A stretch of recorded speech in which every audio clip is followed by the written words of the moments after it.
affirmation this morning is, I am peaceful and centered. Take a deep breath.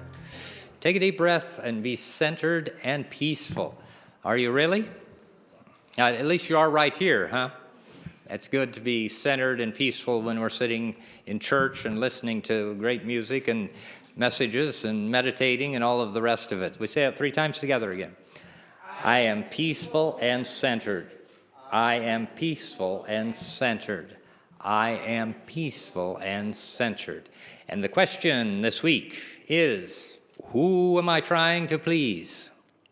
Who am I trying to please? And then the question is really homework. So you have the whole week to kind of reflect on the question, and all of us have answers, different answers to each one of these questions. And the questions are really designed for us to take a look at ourselves. Who is it that so many of us try to please? We try to please other people, right? There's a quotation we have as well from the very famous Bill Cosby. I don't know the key to success, but the key to failure is trying to please everyone.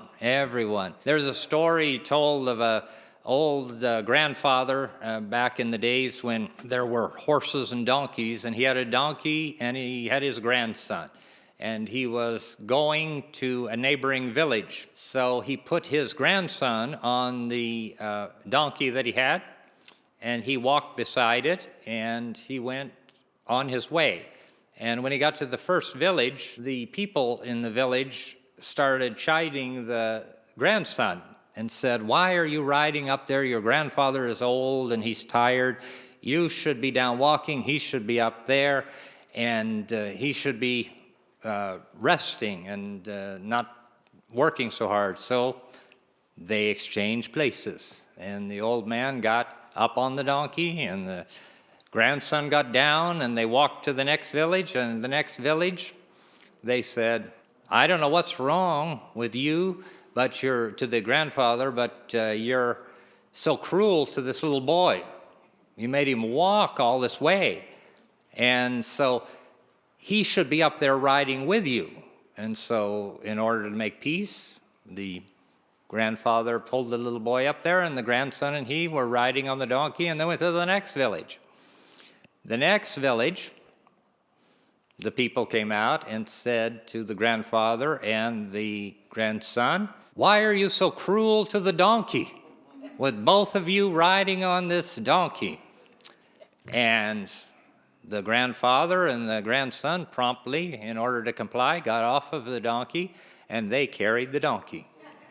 All kinds of things happen to us in our daily lives, and we go through all kinds of processes of trying to please people. We try to please our neighbors and our spouses and our partners and our employers and our neighbors. We try to please all sorts of people, and it's good to please people as long as you are able to please who? Yourself, right?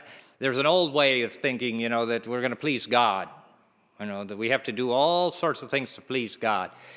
And out of that has come a whole theology and religion that isn't really very much in keeping with the kind of God that we talk about. And so the presence and power of God resides always and everywhere with every one of us. And so that presence resides where? The kingdom is within. So if that kingdom is within, then the kingdom and the teaching will always guide us and direct us in the right and perfect way. But we have this difficulty always, and that is that we take other people's opinions too seriously. And, the grandfather and the grandson took it very seriously when they picked up the donkey and carried him. And this is kind of ridiculous. But how many times in your life, or in my life, or any of our lives, have we tried to please too many people? We tried to do too many things. We've tried to do these things because we think that it's the right thing to do, it's the way that our minds operate, but in reality, what happens when we try to please everyone? Nobody is really happy, and especially, who isn't happy? We aren't happy. When we think of our faith and think of New Thought, what is it that the presence and power of God brings to each and every one of us. What's the affirmation this morning? Peaceful and centered. Peaceful and centered. You know, Jesus was the great exemplifier, the great example of and way show of our lives. That personality that he had all of his life lent him to this kind of serenity. And this kind of serenity was not worrying about what people said. What did the people say at the time in the day? Well, they said he did a lot of crazy things. You know, he befriended tax collectors, and he went off with women. You know, there's a story about that, too, going off with women. Bishop Tutu, one of the books that he wrote not too long ago, he wrote, people always think, or very often think, the worst thing that they possibly can. And he said that he was once, got himself into a lot of trouble because he was going into a house of ill repute. And people saw him going into the house of ill repute, and they said that he was going there for, what do you suppose?